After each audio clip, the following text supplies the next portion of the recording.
This is an Ion Annapolis bonus podcast. The other day, I received a text from Frank S. I don't know who he is, but he's a listener to our daily news brief, and he asked me how I voted. Well, now, to be fair to Frank, he wasn't asking me specifically for the candidates I voted for, but exactly how I selected him. He suggested people might like to know my method. So, to Frank, I say thank you very much for the prod.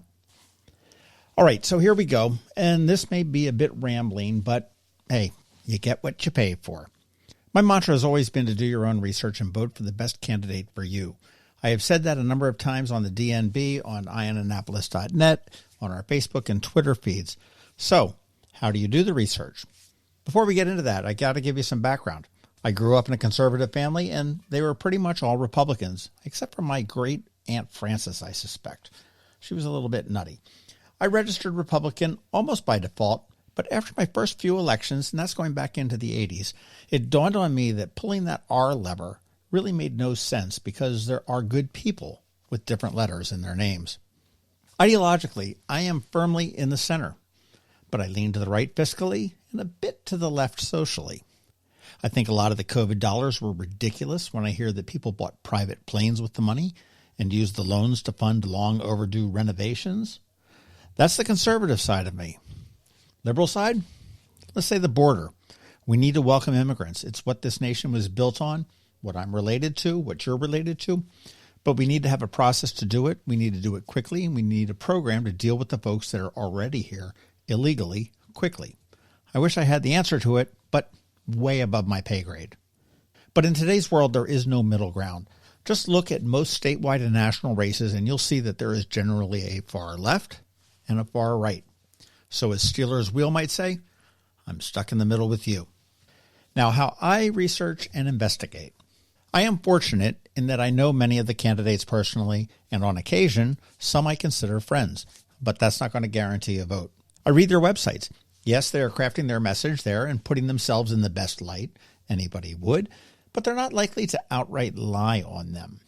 I look for the positions on issues that are important to me and see if their thoughts are somewhat similar to mine. I ignore any website created by or on behalf or in favor of an opponent.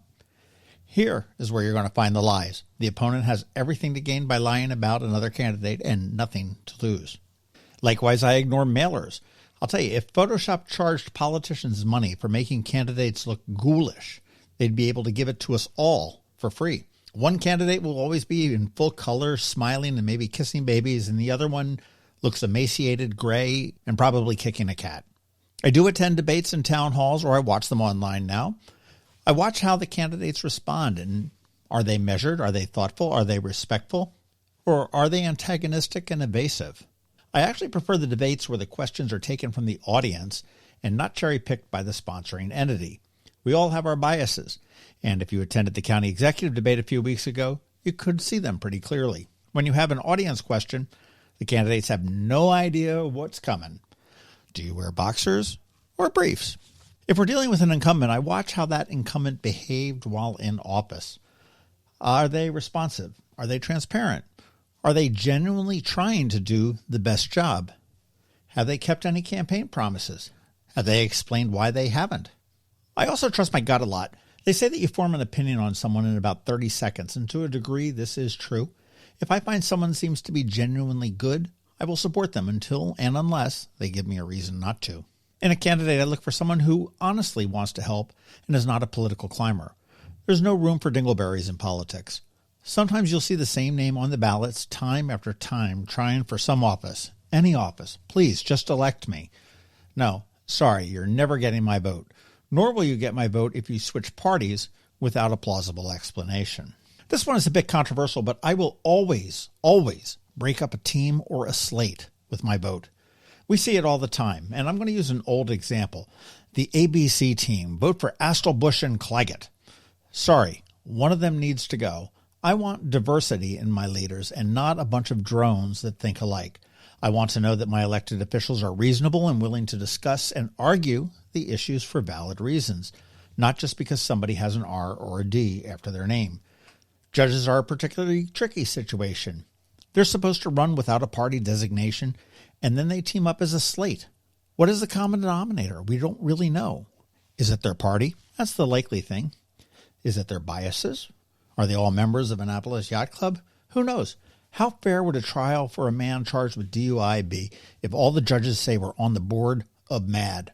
All right, maybe not a great example, but you do get the idea.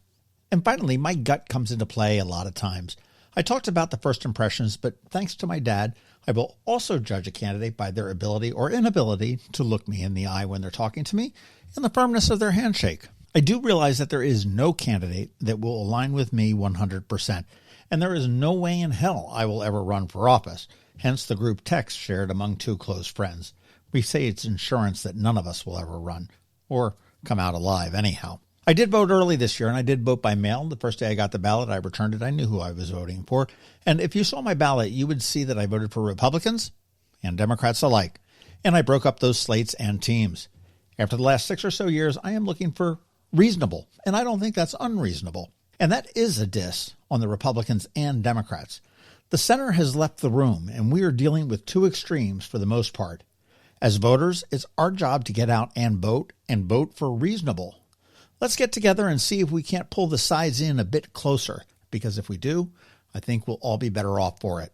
So there you have it. Thanks for listening. And again, thank you very much, Frank, for the poke. I appreciate it. Now go out there and vote.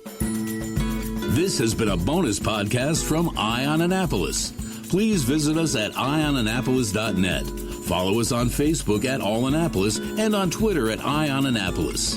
And if you haven't subscribed to the Daily News Brief podcast, go for it. And all of your local news will be delivered to your phone, tablet, or smart device by 6 a.m. every Monday through Friday.